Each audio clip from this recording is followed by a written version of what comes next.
ओम शांति। 28 अक्टूबर 2015 साकार महावाक्य। बाबा कहते, मीठे बच्चे, जैसे बाप भविष्य 21 जन्मों के लिए सुख देते हैं, वैसे आप बच्चे भी बाप के मददगार बनो, प्रीत बुद्धि बनो, दुख देने का कभी ख्याल भी ना आए। आज का प्रश्न, तुम रूप बसंत बच्चों का कर्तव्य क्या है? तुम्हें बाप की कौन सी शिक्षाएं मिली हुई हैं? उत्तर, तुम रूप बसंत बच्चों का कर्तव्य है मुख से सदैव रतन निकालना। तुम्हारे मुख से कभी पत्थर नहीं निकलने चाहिए। सर्व बच्चों प्रति बाप की शिक्षा है कि बच्चे आपस में कभी एक दो को तंग नहीं करना, गुस्सा नहीं करना। ये आसुरी मनुष्यों का काम है। मनसा में भी किसी को दुख देने का ख्याल ना आए। निंदा, स्तुति, मान, अपमान सबको सहन करना। अगर कोई कुछ बोलता है तो शांत रहना। हाथ में लो। आज का गीत है, तू प्यार का सागर है, तेरी एक बूंद के प्यासे हम। सुना है ना ये गीत? आता है ना ये गीत? हम एक ही बूंद के प्यासे थे ना, उसने तो पूरा सागर ही लुटा दिया। कितना प्यार है उसका हम पर। हमने मांगी एक बूंद, उसने दिया सागर। तो कितना ना उनका शुक्रिया अदा दिल से निकलना चाहिए। आपने मांगी एक चीज, मिली 10 चीजें, तो 10 गुना प्यार आपका होना चाहिए ना। उन्होंने तो 10 चीजें देकर अपना प्यार दिखा दिया। तो उन्होंने 10 की क्वांटिटी भी नहीं बताई, उन्होंने तो सागर ही लुटा दिया। कहते थे, तेरी एक बूंद के प्यासे हम, बस थोड़ा सा प्यार आपका मिल जाए। यहाँ तो प्यार का सागर स्वयं ही आ गया। उसने अपना प्यार पूरा ही लुटा दिया। तो कितना बारंबार उनका शुक्रिया निकलना चाहिए। हम देखें अपने जीवन में, सारे दिन में कितनी बार शुक्रिया करते बाबा का, कितनी बार शुक्रिया करते बाबा का। उतना आप भाग्यवान बनते जाएंगे। जो भगवान का शुक्रिया करता है ना, वो ही भाग्यवान आत्मा कहलाई जाती है। खुद भी महसूस करते कि मेरा भाग्य कितना उज्जवल है। ब्राह्मण बनना ही भाग्यवान आत्मा है। अब भगवान का कितना शुक्रिया अदा करते हैं, उतना भाग्य विधाता के नजदीक नजदीक रहेंगे और दूसरों को भी दिखाई देंगे। कमाल है। बूंद मांगी थी, सागर मिल गया, है ना कमाल। ओम शांति। ज्ञान और अज्ञान। तुम बच्चों में अभी ज्ञान है। भक्त लोग महिमा किसकी करते हैं, और तुम बच्चे जो यहाँ बैठे हो, तुम किसकी महिमा सुनते हो? रात दिन का फर्क है। वो तो ऐसे ही सिर्फ महिमा गाते रहते हैं। इतना प्यार नहीं है क्योंकि पहचान नहीं। तुमको बाप ने पहचान दी है। मैं प्यार का सागर हूँ और तुमको प्यार का सागर बना रहा हूँ। बाप प्यार का सागर कितना सबको प्यारा लगता है। वहां भी सब एक दो को प्यार करते हैं। ये तुम यहाँ सीखते हो। किसके साथ भी विरोध नहीं होना चाहिए, जिसको बाबा लून पानी कहते हैं। बाबा कहते हैं किसके साथ भी तुम्हारा विरोध नहीं होना चाहिए, जिसको बाबा कहते हैं लून पानी। अंदर में किसके लिए नफरत नहीं होनी चाहिए। चेक कर ले, हमारे अंदर किसी के लिए नफरत तो नहीं है। नफरत करने वाले कलयुगी नरकवासी हैं। जानते हो, हम सब भाई बहन हैं। शांति धाम में हैं तो भाई भाई हैं। यहाँ जब कर्म क्षेत्र पर पाठ बजाते हैं तो बहन भाई हैं, ईश्वरीय संतान है। ईश्वर की महिमा है वो ज्ञान का सागर, प्रेम का सागर, यानी सबको सुख देते हैं। तुम सब दिल से पूछो, जैसे बाप भविष्य 21 जन्मों के लिए सुख देते हैं, वैसे हम भी वे कार्य करते हैं? अगर बाप के मददगार नहीं बनते, प्यार नहीं करते, एक दो से प्रीत नहीं है, विपरीत बुद्धि होकर रहते हैं, तो विनश्यंती हो जाते हैं। विनश्यंती हो जाते हैं, माना विनाश को पाते हैं। विपरीत बुद्धि होना असुरों का काम है। विपरीत बुद्धि होना असुरों का काम है। अपने को ईश्वरीय संप्रदाय कहलाकर फिर एक दो को दुख देना, उनको असुर कहा जाता है। तुम बच्चों को किसी को भी दुख नहीं देना है। तुम हो ही दुख हरता सुख करता बाप के बच्चे, तो दुख देने का ख्याल भी तुमको नहीं आना चाहिए। वह तो है ही आसुरी संप्रदाय, ना कि ईश्वरीय संप्रदाय, क्योंकि देह अभिमानी है। वे कभी याद की यात्रा में रह ना सके। याद की यात्रा के बगैर कल्याण होना ही नहीं है। वर्षा देने वाले बाप को तो जरूर याद करना है, तो विक्रम विनाश होंगे।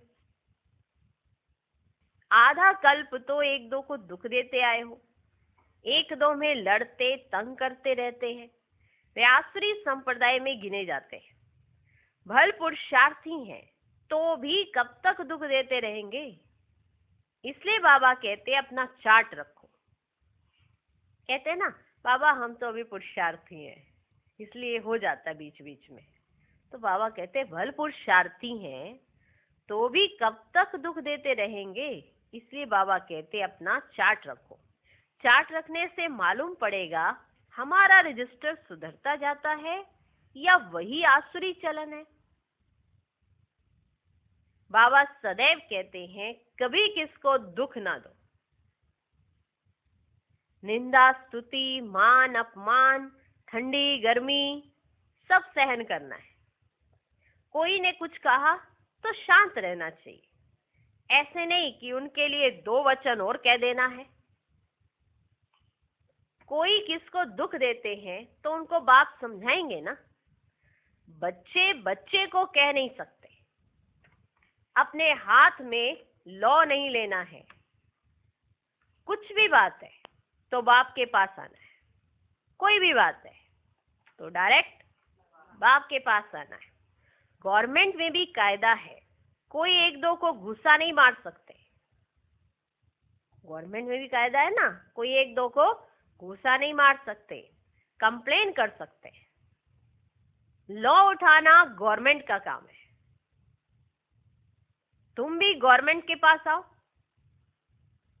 हाथ में लॉ नहीं लो। ये तो है ही अपना घर। इसलिए बाबा कहते हैं रोज कचहरी करो, रोज कचहरी करो। ये भी समझते नहीं है शिव बाबा ऑर्डर करते हैं। बाबा ने कहा है हमेशा समझो शिव बाबा सुनाते, ऐसे मत समझो ब्रह्मा सुनाते। हमेशा शिव बाबा ही समझो तो उनकी याद रहेगी। ये शिव बाबा ने रथ लिया है तुमको ज्ञान सुनाने के लिए। सतो प्रधान बनने का रास्ता बाप समझा रहे हैं। ठीक है, तो गवर्नमेंट के पास लो है उठाने का अधिकार, बच्चों के पास नहीं। बच्चे नहीं कर सकते ऐसा, गवर्नमेंट देखेगी। समझे? समझ में आया? ये भी समझते नहीं है शिव बाबा ऑर्डर करते। बाबा ने कहा है हमेशा समझो शिव बाबा सुनाते हैं, ऐसे मत समझो ब्रह्मा सुनाते हैं। हमेशा शिव बाबा ही समझो तो उनकी याद रहेगी। ये शिव बाबा ने रथ लिया है तुमको ज्ञान सुनाने के लिए। सतो प्रधान बनने का रास्ता बाप समझा रहे हैं। वह है गुप्त, तुम हो प्रत्यक्ष। जो भी डायरेक्शन निकलते हैं समझो शिव बाबा के हैं तो तुम सेफ रहेंगे। जो भी डायरेक्शन आपको दिए जाते हैं वो समझ लो शिव बाबा ने दिए तो ही सेफ रहेंगे। नहीं ये तो ब्रह्मा बाबा दे रहे हैं, शिव बाबा आएंगे तो हम उनसे वेरीफाई कराएंगे। समझा ही नहीं है। हमेशा शिव बाबा ही समझो तो उनकी याद रहेगी। ये शिव बाबा ने रथ लिया है तुमको ज्ञान सुनाने के लिए। इतनी सी बात भी स्पष्ट नहीं होती। बाप दादा कंबाइंड है, कंबाइंड है तो शिव बाबा के बगैर ब्रह्मा बाबा नहीं बोलते। और शिव बाबा ब्रह्मा बाबा को बताते हैं। इतनी सी बात नहीं समझ आती। जो ये समझ लेते कि ये शिव बाबा ने कहा, ये ब्रह्मा बाबा ने कहा, बस बुद्धि में कीचड़ा ही घुस जाता, उनकी कीचड़ा ही घुसा रहता है। वो समझे ही नहीं है बाप को। हमेशा समझो, शिव बाबा कहते हैं, वह है गुप्त तुम्हो प्रत्यक्ष। जो भी डायरेक्शन निकलते हैं समझो शिव बाबा के हैं तो तुम सेफ रहेंगे। तुम बाबा बाबा शिव को ही कहते हो, वर्षा भी उनसे मिलता है। उनके साथ कितना रिगार्ड, रॉयल्टी से चलना चाहिए, कितना रिगार्ड, रॉयल्टी से चलना चाहिए। तुम कहते हो ना बाबा हम तो लक्ष्मी नारायण बनेंगे, फिर सेकंड थर्ड बने, सूर्यवंशी नहीं बने तो चंद्रवंशी बने। ऐसे तो नहीं हम बल दास दासी बने। प्रजा बनना तो अच्छा नहीं, तुमको तो यहाँ दैवी गुण भी धारण करने हैं। आसुरी चलन तो नहीं होनी चाहिए। निश्चय नहीं है तो फिर बैठे बैठे ये कह देते। इनमें शिव बाबा आते हैं, हम नहीं समझते। निश्चय नहीं है तो बैठे बैठे ऐसे कह देते, इनमें शिव बाबा आते हैं, हम तो नहीं समझते। माया का भूत आने से आपस में ऐसे कह देते, डायरेक्ट आकर नहीं कहते, आपस में ऐसी चिट चैट करने लग जाते। पता नहीं, लगता तो नहीं।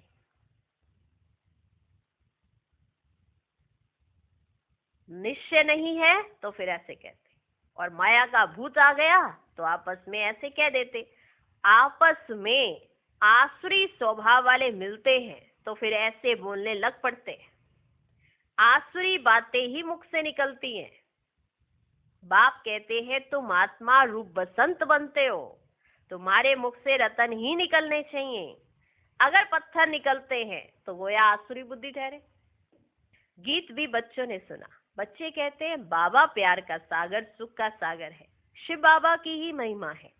बाप कहते तुम अपने को आत्मा समझ बाप को याद करो। इसमें बहुत अच्छे अच्छे बच्चे फेल हो जाते हैं। देही अभिमानी स्थिति में ठहर नहीं सकते। देही अभिमानी बनेंगे तब ही इतना उच्च पद पाएंगे। कई बच्चे फालतू बातों में बहुत टाइम वेस्ट करते हैं, ज्ञान की बात ही ध्यान में नहीं आती, फालतू बातों में अपना टाइम वेस्ट करते हैं, ज्ञान की बात ही ध्यान में नहीं आती। यह भी गायन है, घर की गंगा का मान नहीं रखते, घर की चीज का इतना मान नहीं रखते। जबकि श्री कृष्ण आदि का चित्र घर में भी है, फिर श्रीनाथ द्वारे आदि इतना दूर दूर क्यों जाते हो? शिव के मंदिर में भी है तो पत्थर का ही लिंग। पहाड़ों से पत्थर निकलते, वे घिस घिस कर लिंग बन जाते। उनमें कोई कोई पत्थर में सोना भी लगा हुआ होता है। कहा जाता है सोने का कैलाश पर्वत। सोना पहाड़ों से निकलता है ना, तो थोड़ा थोड़ा सोना लगे हुए पत्थर भी होते हैं, जो फिर बहुत अच्छे अच्छे गोल हो जाते हैं, वे बेचते हैं। मार्बल का भी खास बनाते हैं। अब भक्ति मार्ग वालों को कहो कि तुम बाहर में इतना भटकते क्यों हो, तो बिगड़ जाएंगे। बाप खुद कहते तुम बच्चों ने बहुत पैसे बर्बाद किए। ये भी ड्रामा में पार्ट है जो तुमको धक्का खाना पड़ता है। ये है ही ज्ञान और भक्ति का खेल। अभी तुम बच्चों को सारी समझ मिलती है। ज्ञान है सुख का रास्ता, ज्ञान से सत्य की राजाई मिलती है। इस समय राजा रानी तथा प्रजा सब नरक के मालिक हैं। जब कोई मरता है तो कहते हैं स्वर्गवासी हुआ। इन बातों को अभी तुमने समझा है।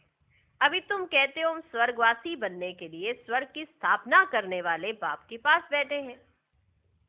ज्ञान की बूंद मिलती है। थोड़ा भी ज्ञान सुना तो स्वर्ग में जरूर आएंगे, बाकी है पुरुषार्थ पर। समझते हैं गंगा जल की एक लोटी भी मुख में डालने से पतित से पावन बन जाते हैं। लोटी भरकर ले जाते, फिर रोज उनमें से एक एक बूंद पानी में मिलाए स्नान करते हैं। वह जैसे गंगा स्नान हो जाएगा। विलायत में भी गंगा जल भरकर ले जाते हैं। ये सब है भक्ति। बाप बच्चों को समझाते, बच्चे माया बड़ा जोर से थप्पड़ लगाती है, विक्रम करा देती है, इसलिए कचहरी करो। आप ही अपनी कचहरी करना अच्छा है। तुम अपने को आप ही राज तिलक देते हो तो अपनी जांच करनी है। तमो प्रधान से सतो प्रधान बनना है। बाप श्रीमत देते हैं, ऐसे ऐसे करो, दैवी गुण धारण करो, जो करेंगे वह पाएंगे। तुम्हारे तो खुशी में रोमांच खड़े हो जाने चाहिए। बेहद का बाप मिला है, उनकी सर्विस में मददगार बनना है, अंधों की लाठी बनना है। जितना जास्ती बनेंगे उतना अपना ही कल्याण होगा। बाबा को तो घड़ी घड़ी याद करना है। निष्ठा में एक जगह बैठने की बात ही नहीं है, चलते फिरते याद करना है। ट्रेन में भी तुम सर्विस कर सकते हो। तुम कोई को भी समझा सकते हो कि ऊंच से ऊंच कौन है, उनको याद करो, वर्षा उनसे ही मिलेगा। आत्मा को बाप से बेहद का वर्षा मिलता है। कोई दान पुण्य करने से राजा के पास जन्म लेते हैं, सो भी अल्पकाल के लिए। सदा तो राजा नहीं बन सकते। तो बाप कहते हैं, यहाँ तो 21 जन्म की गारंटी है। वहां ये पता ही नहीं पड़ेगा कि हम बेहद के बाप से ये वर्षा ले आए हैं। ये ज्ञान इस समय तुमको मिलता है तो कितना अच्छी रीति पुरुषार्थ करना चाहिए। क्या करना चाहिए? पुरुषार्थ करना चाहिए। पुरुषार्थ नहीं करते हैं तो गोया अपने पांव पर कुल्हाड़ा मारते हैं। चार्ट लिखते रहो तो डर रहेगा। कोई कोई लिखते भी हैं, बाबा देखेंगे तो क्या कहेंगे। चाल चलन में बहुत फर्क रहता है। तो बाप कहते गफलत छोड़ो, नहीं तो बहुत पछताना पड़ेगा। अपने पुरुषार्थ का फिर पिछाड़ी में साक्षात्कार जरूर होगा, फिर बहुत रोना पड़ेगा। क्या कल्प कल्प यही वर्षा मिलेगा? दास दासी जाकर बनेंगे। आगे तो ध्यान में जाकर सुनाते थे, फलानी दासी है, फलाना ये है, फिर बाबा ने बंद कर दिया। हाँ, पिछाड़ी में फिर तुम बच्चों को साक्षात्कार होंगे। साक्षात्कार बिगर सजा कैसे मिल सकते? कायदा ही नहीं है। किसी को भी सजा दी जाती है तो पूरे सबूत दिखाए जाते हैं। देखो ये तुमने किया है, इसकी ये सजा है। ठीक है, तो साक्षात्कार होंगे तब तो पता पड़ेगा ये हमने किया, इसकी हमें ये सजा मिली है। फिर ये नहीं कह सकेंगे कि बाबा हमारे साथ ऐसा क्यों, जैसे आजकल कहते हैं। आजकल साक्षात्कार नहीं होते ना, तो कुछ भी ऐसा जीवन में होता है तो कहते नहीं बाबा हमारे साथ ऐसा क्यों, हम तो बहुत कुछ कर रहे हैं ना। तो जब ऐसे दिखेगा, देख लो जरा ऐसा क्यों। जब साक्षात्कार होंगे तो ये प्रश्न नहीं कर सकेंगे ऐसा क्यों। उस समय पश्चाताप करेंगे कि हमने यही किया। साक्षात्कार बिगड़ सजा कैसे मिल सकती? कायदा ही नहीं।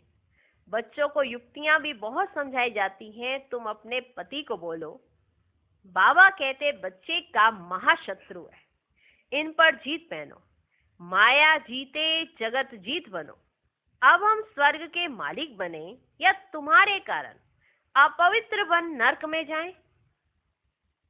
बहुत प्यार नम्रता से समझाओ, मुझे नरक में क्यों ढकेलते हो? ऐसी बहुत बच्चियां हैं, समझाते समझाते आखिर पति को ले आती है। फिर पति कहता है कि यह हमारा गुरु है, इसने हमको बहुत अच्छा रास्ता बताया। बाबा के आगे चरणों में आए गिरते हैं, कभी जीत कभी हार भी होती है। तो बच्चों को बहुत बहुत मीठा बनना है। जो सर्विस करेंगे वही प्यारे लगेंगे। भगवान बाप आए हैं बच्चों के पास, उनकी श्रीमत पर चलना पड़े। श्रीमत पर नहीं चलते हैं तो तूफान लगने से गिर पड़ते हैं। ऐसे भी हैं, वे क्या काम के रहेंगे। ये पढ़ाई कोई कॉमन नहीं है, और सब सत्संगों आदि में तो है कन रस, जिससे अल्पकाल सुख मिलता है, यह बाप द्वारा तो 21 जन्मों का सुख मिलता है। बाबा सुख शांति का सागर है, हमको भी बाप से वर्षा मिलना है। सेवा करेंगे तब तो मिलेगा, इसलिए बैज सदा पड़ा रहे। हमको ऐसा सर्वगुण संपन्न बनना है। जांच करनी है कि हम किसको दुख तो नहीं देते हैं, आसुरी चलन तो नहीं चलते हैं। माया ऐसे काम कराती है, बात मत पूछो। अच्छे अच्छे घर वाले भी बतलाते हैं, माया ने यह विक्रम करा लिया। कोई सच बताते, कोई सच ना बताने से 100 गुना दंड पा लेते। फिर वह आदत बढ़ती जाएगी। बाप को सुनाएंगे तो बाबा सावधान करेंगे। बाबा कहते पाप किया है तो रजिस्टर में लिखो और बता दो, तो तुम्हारे पाप आधा खल्लास हो जाएंगे। सुनाते नहीं, छिपा लेंगे तो फिर करते ही रहेंगे। एक बार किया, 2 बार किया, तीसरी बार किया, श्राप मिल जाता है। ये है श्राप, जो सुनाया नहीं और फिर वो श्राप का रूप ले लेता है। उन्नति होती नहीं और श्राप बनता जाता है, श्राप मिल जाता है। ना बतलाने से एक बार के बदले 100 बार करते रहेंगे। बाबा कितनी अच्छी राय देते हैं, परंतु कोई कोई को जरा भी असर नहीं होता है। बाबा ने राय इतनी अच्छी दी कि बाबा को सुनाओ तो तुम्हारा आधा माफ हो जाएगा, पर कोई कोई को असर ही नहीं है। अपनी तकदीर को जैसे लात मारते रहते हैं, बहुत बहुत नुकसान करते हैं। अंत में सबको साक्षात्कार होगा। ये बनेंगे। क्लास में ट्रांसफर होते हैं तो मार्क्स निकलती है ना, ट्रांसफर होने पहले रिजल्ट निकलती है। तुम भी अपने क्लास में जाते हो तो मार्क्स का पता पड़ेगा, फिर बहुत जार जार रोएंगे। जब आप अगली क्लास में जाएंगे तो आपको अपने मार्क्स का पता पड़ जाएगा, फिर बहुत जार जार रोएंगे। फिर क्या कर सकेंगे, रिजल्ट तो निकल गई ना। तुम भी अपने क्लास में जाते हो तो मार्क्स का पता पड़ेगा, फिर बहुत जार जार रोएंगे। फिर क्या कर सकेंगे, रिजल्ट तो निकल गई ना। जो तकदीर में था वो ले लिया। बाप सब बच्चों को सावधान करते हैं, कर्मातीत अवस्था अभी हो ना सके। कर्मातीत अवस्था हो जाए तो फिर शरीर छोड़ना पड़े। अभी कुछ ना कुछ विक्रम रहे हुए हैं, हिसाब किताब है, इससे पूरा योग नहीं लगता है। अभी कोई भी नहीं कह सकते कि हम कर्मातीत अवस्था में। नजदीक आने से फिर बहुत निशानियां दिखाई पड़ेंगी। सारा मदार तुम्हारी अवस्था पर और विनाश पर है। तुम्हारी पढ़ाई पूरी होने पर होगी तो फिर देखेंगे लड़ाई सिर पर खड़ी है। अच्छा, मीठे मीठे सिकिलदे बच्चों प्रति माता पिता बाप दादा का याद प्यार और गुड मॉर्निंग। रूहानी बाप की रूहानी बच्चों को नमस्ते। हम रूहानी बच्चों की भी रूहानी बाप को नमस्ते नमस्ते नमस्ते। Good morning good morning good morning. धारणा के लिए मुख्य सार। पहला पॉइंट, माया के वश होकर कोई भी आसुरी चलन नहीं चलनी है। अपनी चलन का रजिस्टर रखना है। ऐसा कोई कर्म नहीं करना है जो पश्चाताप करना पड़े। दूसरा पॉइंट, बहुत बहुत प्यार और नम्रता से सेवा करनी है। मीठा बनना है, मुख से आसुरी बोल नहीं निकालने हैं। संघ की बहुत बहुत संभाल करनी है। श्रीमत पर चलते रहना है। आज का वरदान, अपनी लवलीन स्थिति द्वारा माया और प्रकृति को दासी बनाने वाले सदा स्नेही भव। जो बच्चे परमात्म स्नेह में सदा लवलीन रहते हैं वे मेहनत और मुश्किल से बचे रहते हैं। उनके आगे प्रकृति और माया दोनों अभी से दासी बन जाते। जो स्नेही आत्मा अपने मालिकपन की स्टेज पर रहती है, उनका समय व संकल्प प्रकृति व माया अपनी तरफ लगा नहीं सकती। उनका हर समय हर संकल्प बाप की याद और सेवा के प्रति होता है। स्नेही आत्माओं की स्थिति का गायन है, एक बाप दूसरा ना कोई। बाप ही संसार है, वे संकल्प से भी अधीन नहीं हो सकते। आज का स्लोगन, नॉलेजफुल बनो तो समस्याएं भी मनोरंजन का खेल अनुभव होंगी। ओम शांति।